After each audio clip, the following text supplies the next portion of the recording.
नमस्कार फ्रेंड्स, आज उद्यमिता दिवस है। सभी उद्यमियों को इंडिया टीवी ऑनलाइन की तरफ से बहुत बहुत बधाई और हार्दिक अभिनंदन। भारत की इकोनॉमी को सशक्त और मजबूत बनाने के लिए आपका स्वागत है। फ्रेंड्स, आज उद्यमिता दिवस है और स्वावलंबी भारत अभियान के तहत आज आयोजक SJMDC ने लघु ऋण वितरण समारोह का आयोजन तुलसी भवन में रखा, जिसमें सैकड़ों महिलाओं को चेक वितरण किया गया।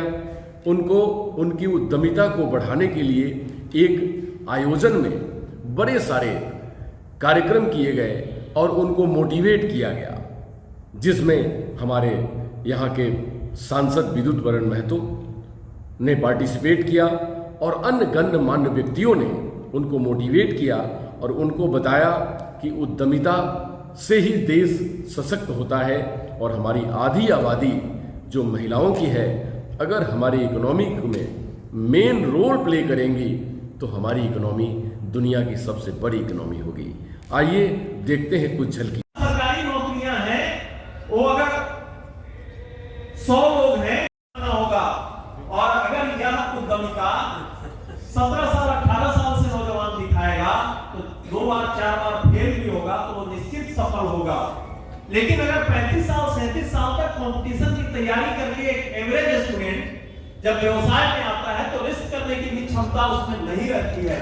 इसलिए उद्यमिता दिवस पर आप सभी लोगों से आग्रह होगा कि समाज में इस जनमानस को पैदा करें कि हम पढ़ाई के साथ साथ लर्न के साथ साथ अर्न करने की प्रवृत्ति भी अपने बच्चों में डालें, चाहे आर्थिक रूप से हम कितना भी सक्षम क्यों न हो। क्योंकि हम सक्षम हैं, लेकिन अगर हमारा बच्चा कुछ अर्न भी करता है तो स्वाभाविक रूप से देश को कंट्रीब्यूट करता है। तक हम तीसरे नंबर पर आने को सोच रहे हैं, तो इसमें हम सबको अपना हाथ बढ़ाना होगा, एक दीप से दूसरे दीप को जलाना होगा, एक दूसरे का हाथ थामना होगा। जैसे ग्रुप में आप आके लोन लेती हैं, लोन वापस करती हैं, तो इस प्रकार के प्रकरण को चलाना होगा और सहकारिता से उद्यमिता इसको आगे बढ़ाना होगा। दिखाने के लिए संस्थान को बहुत बहुत बधाई। अपनी पूंजी की आवश्यकता वाले नए खिलाड़ियों को भरने के मौका दिया, इसके लिए आपको धन्यवाद। आज यहाँ पे खड़ा हूं ताकि हम सब मिलकर एक ऐसे विषय पर चर्चा कर सकें जो समाज के विकास में महत्वपूर्ण भूमिका निभाता है, माइक्रो फाइनेंस। संयुक्त राष्ट्र की रिपोर्ट के मुताबिक पिछले 15 वर्षों में 41 करोड़ भारतीय गरीबी रेखा से बाहर निकले हैं। मेरा ऐसा मानना है कि माइक्रो फाइनेंस का इसमें बहुत बड़ा योगदान है। आपकी योजना ने जमशेदपुर में 4000 नए उद्यमियों को तैयार किया और उन्हें गरीबी रेखा के ऊपर लाया। माइक्रो फाइनेंस एक महत्वपूर्ण टूल है जो दुनिया भर में लोगों का जीवन बदल रहा है। यह एक ऐसी शक्ति है जो गरीबी को कम करने और विकास को बढ़ावा देने में मदद कर रही है। आज अर्थशास्त्री की माइक्रो फाइनेंस के महत्व को समझ रहे हैं। आज बैंक के छूटे क्षेत्रों पर विशेष ध्यान दे रहे हैं। कभी बैंक लोन पर बड़े कारोबारियों का ही डॉक्यूमेंट हुआ करता था, पर अब हालात बदल गए। लोगों को गरीबी रेखा के ऊपर लाने के लिए केंद्र सरकार का फोकस भी अब इसी ओर है। देश में 50 करोड़ से ज्यादा जनधन खाता खुले, ये इसका एक बहुत बड़ा सबूत है। लर्निंग प्लेटफॉर्म के लिए data science, artificial intelligence algorithm का बड़ा रोल हो सकता है। अगर आप इसे अपनाएं तो न सिर्फ लोन पाना आसान हो जाएगा, बल्कि डेटा मेंटेन करना और लोगों को ज्यादा से ज्यादा लोगों को इस तरह से जोड़ना आसान होगा। क्रेडिट हिस्ट्री, क्रेडिट स्कोर भी मेंटेन हो पाएगा, जिसमें जो क्रेडिट ले रहे हैं उनको सुविधा होगी। कर्ज लेने वाला भी अपना रियल टाइम डेटा एक्सेस कर पाएंगे। हम मिलकर ज्यादा से ज्यादा युवतियों को आइडेंटिफाई करें और स्कीम जोड़ने का लक्ष्य रखें तो उसका दायरा बढ़ेगा। जिन स्कीमों के लिए लोन दिया जा रहा है, समय को देखते हुए उसका दायरा बढ़ाने के लिए विचार किया जा सकता है। आज ही के दिन पूर्वी सिंहभूम जिला प्रशासन द्वारा rural self employment training institute के तहत स्टेज पे दौड़ रहा है।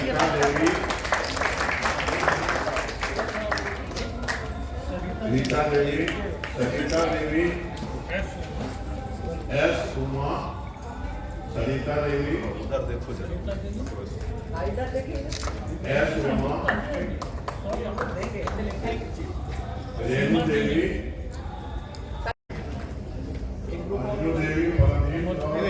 पाल कौर, रीना देवी, रूपा देवी और रेणु देवी।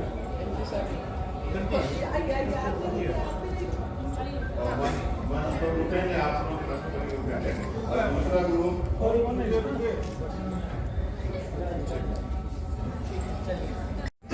श्रीवास्तव, सुनीता देवी, जूली प्रसाद और बबीता देवी।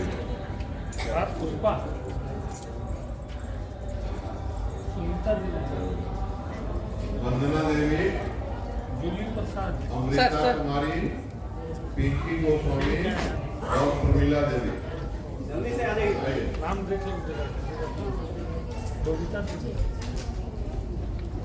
वंदना देवी, अमृता कुमारी, पिंकी गोस्वामी और प्रमीला देवी।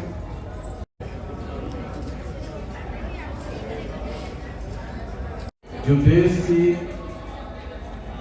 आधी आबादी जिसको हम लोग कहते हैं वो स्वावलंबी हो गए, तभी हम लोग आगे जाकर परिवार को बेहतर ढंग से निर्वाह कर पाएंगे।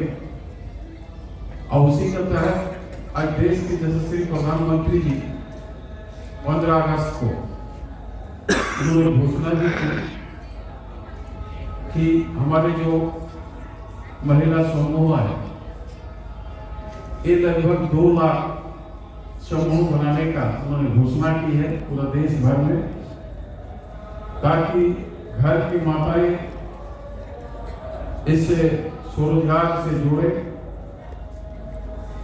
इसमें अर्थव्यवस्था आर्थिक व्यवस्था जो है परिवार बेहतर बनेगा, स्वावलंबी बनेगा। तभी जो है जब हम परिवार को बेहतर कर पाएंगे तभी हमारे राष्ट्र और मजबूती से आगे बढ़ेगा और हम जो है आत्मनिर्भर भारत की ओर अग्रसर होंगे। और आज हमें खुशी है कि जब से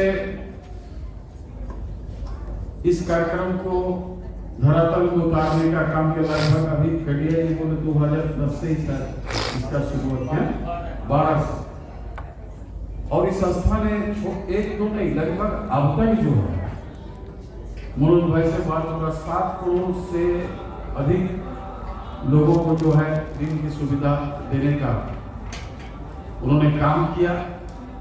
अभी 3 दिन पहले जिला कार्यालय में बैंकरों से मेरा बैठक हुआ और जब उसका पूर्वी सिंहभूम का लोग आंकड़ा देखे तो बड़ी ही दयनीय स्थिति था।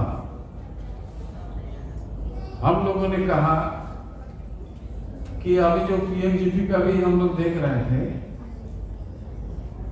उसमें जितना आवेदन है 375 के आसपास है, पेंडिंग कर दिया उसमें 172 और लोन मिला मतलब 100 के आसपास और रिजेक्शन दुनिया भर का। और सिर्फ कहीं का नहीं, पूरा भारतवर्ष में हम लोग जेतु स्टैंडिंग गवर्नमेंट इंडस्ट्री में है। अभी हम डीसी साहब को भी बोले गुड़ाबादा जैसा नक्सल प्रभावित इलाका में हम लोग भ्रमण करते हैं। साउथ का कोयम्बटूर नाम देखकर तसर इतनी बड़ी है, लेकिन हमारे गुड़ाबादा में जो उत्पादन करते हैं बहन लोग वो लगभग इतनी बड़ी, इससे ज्यादा उसको थोड़ा सा अगर बैंक वगैरह से उसको जोड़ दिया जाए, उसको थोड़ा और अर्थव्यवस्था को मजबूत कर दिया जाए तो मेरा ख्याल में इधर भी काफी लोग इसमें आगे बढ़ेंगे। और जो हमारे छोटे छोटे लघु जो माइक्रो ये है इसको अगर हम लोग सपोर्ट करेंगे तो आगे चलकर जो है हमारे बहने का परिवार भी बेहतर ढंग से आगे चल पाएगा और जो सोच के साथ हम लोग आगे बढ़ रहे हैं उसको भी हम लोग पूरा कर पाएंगे।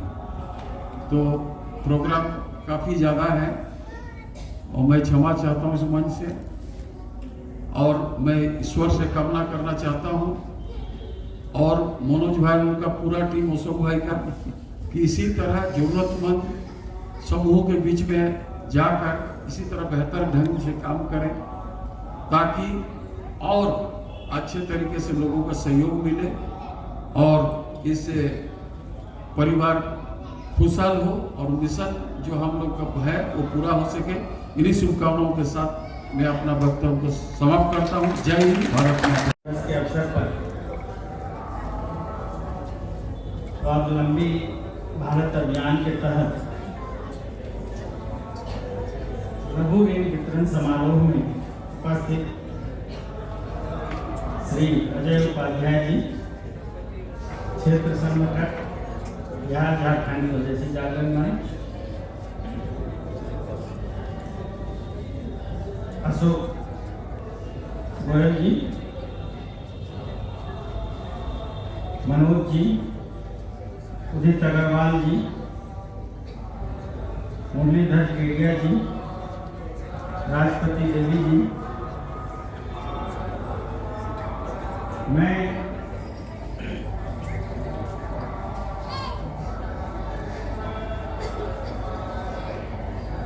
छोटे छोटे स्तर पर आत्मनिर्भर भारत अभियान के तहत अनेकों अन्य उपाय कर रहे हैं जो सरकारी स्तर पर संचालित हैं, मगर इसके साथ साथ हर जगह सरकार मौजूद नहीं रह सकती। कुछ ऐसे क्षेत्र हैं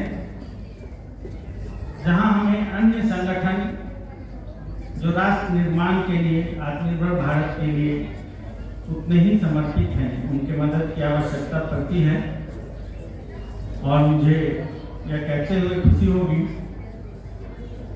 कि आज हम और आप जिस संगठन के कार्यक्रम में हैं वह इस दिशा में लगातार और सतत सकारात्मक पहल कर रहा है। मेरी शुभकामना है कि यह जो लक्ष्य है उनका वो सफल रहे। अतीत में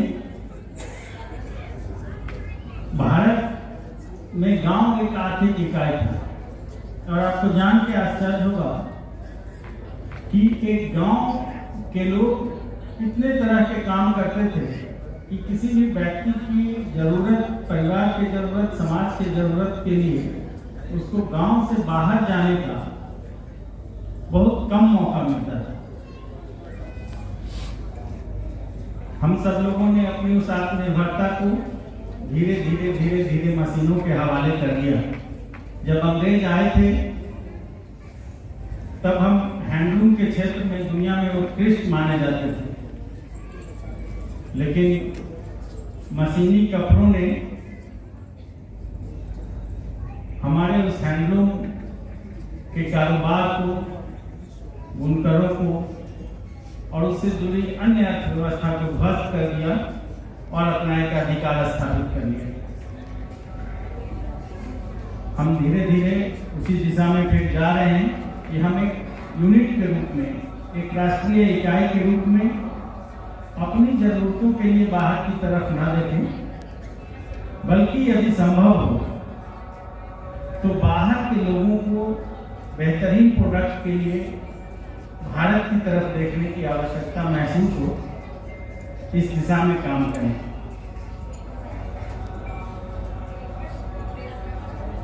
जैसा कि पूर्व के वक्ताओं ने भी बताया है और मनोज जी ने भी अपने संबोधन में कहा कि यहाँ करीब 4000 महिलाओं को ये लघु ऋण दिया गया है। उसके माध्यम से उनका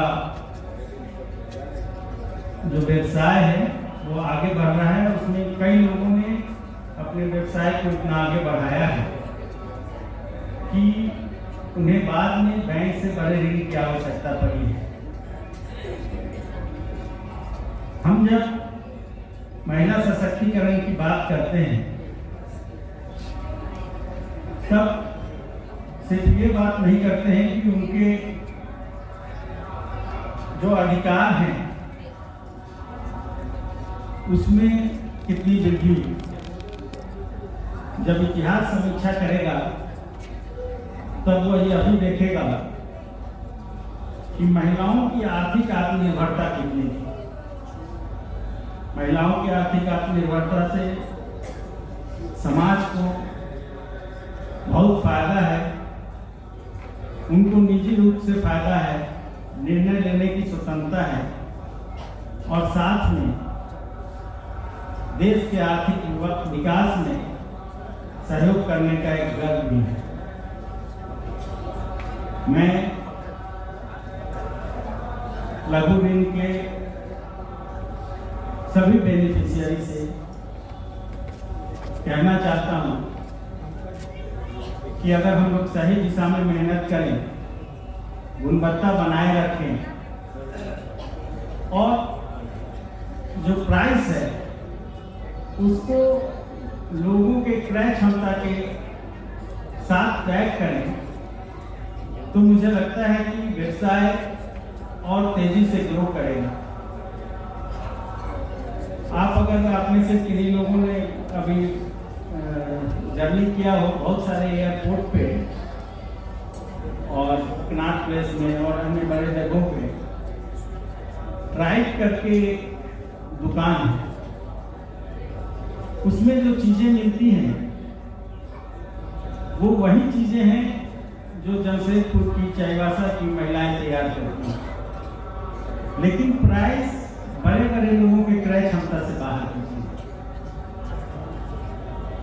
तो वो जो हमें बेच रहे हैं आपसे खरीद कर, तो आपको एक मार्केट प्लेस मिलना,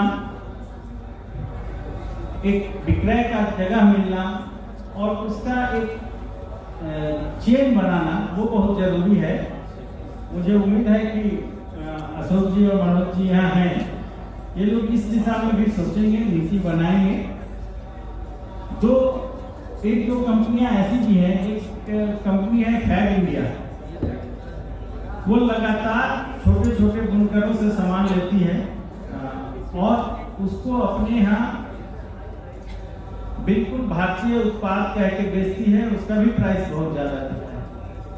लेकिन जब हमारे लोग बेचते हैं उसको, या तो उनको जगह नहीं मिलता जहां से वो सेल कर सकें, या फिर प्राइस को लेके इशू आता है। तो इस दिशा में हमें काम करने की जरूरत है।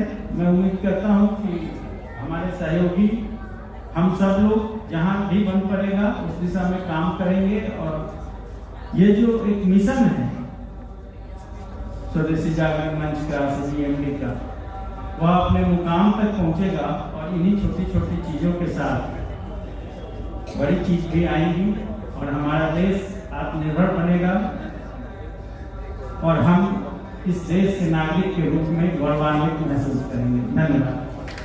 परिवार के अंदर जो मेरी बिटिया है, जो मेरा बेटा है, जो मेरा पोता है, मैं उससे जैसे राम और कृष्ण का एकाकार कराती हूं,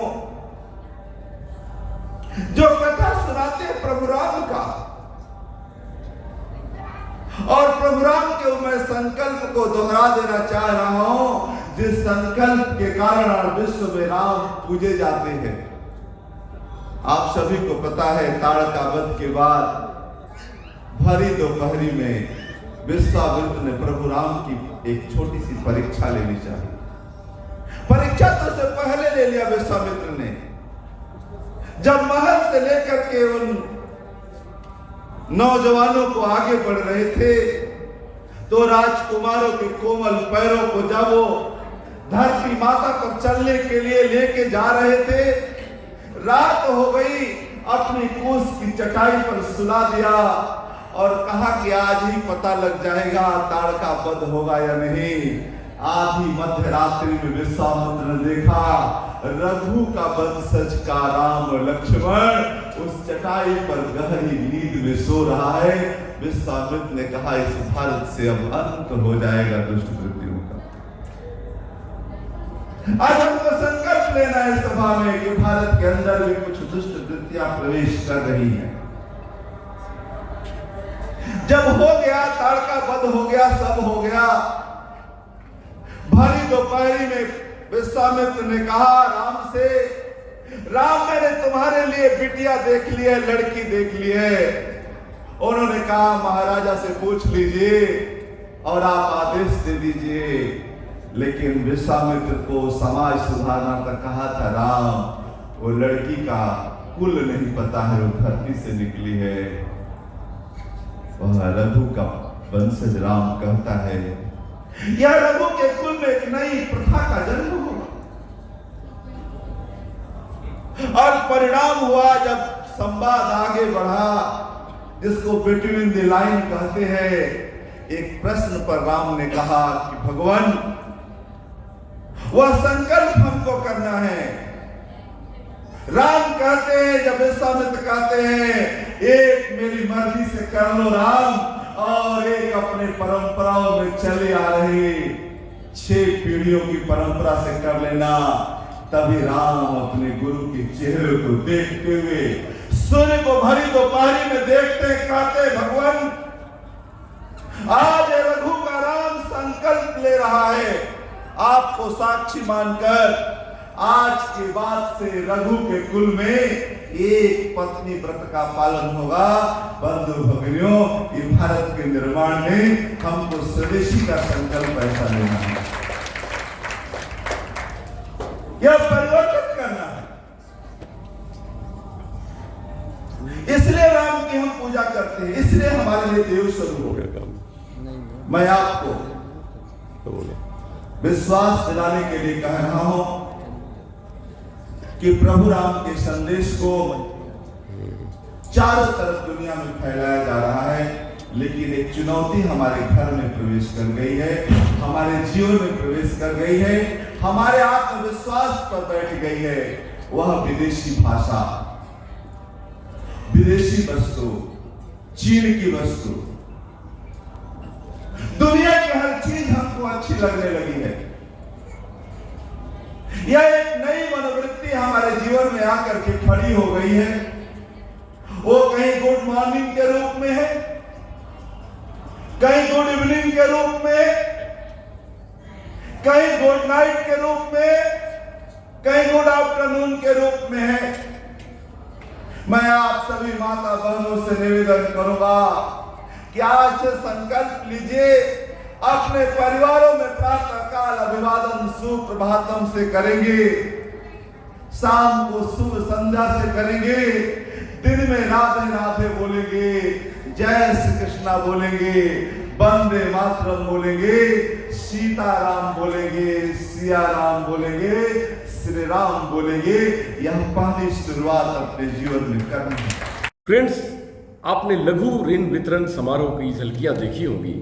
उसमें सांसद महोदय ने, आयडा के हमारे प्रेम रंजन जी ने बड़े सारे ऐसे बात कहे कि जो उद्यमियों को सशक्त बनाने के लिए, उनको इंपावर करने के लिए, उनको बेहतर राष्ट्र के निर्माण में पार्टिसिपेट करने के लिए बहुत अहम थी। तो ये बातें हमारे उद्यमियों को उनकी उद्यमिता बढ़ाने के साथ साथ राष्ट्र की सेवा, देश की सेवा और मानवता की सेवा भी सिखाती है। तो इस तरीके के कार्यक्रम से हमारे भारत के इकोनॉमी में 4 चांद लगने वाले हैं। क्यों? क्योंकि अब भारत उस सशक्त राष्ट्र के तौर पे उभर रहा है जो पूरी दुनिया को राह दिखाने के राह पे चल पड़ा है। नमस्कार, इंडिया टीवी ऑनलाइन की वीडियो को लाइक करें, शेयर करें, सब्सक्राइब करें और ज़्यादा से ज़्यादा लोगों में ये मैसेज पहुंचाएं कि भारत का निर्माण अहम निर्माण है, भारत का निर्माण विश्व का निर्माण है और भारत से ही विश्व की राह निकलती है। नमस्कार, डॉक्टर अनुज शर्मा की तरफ से।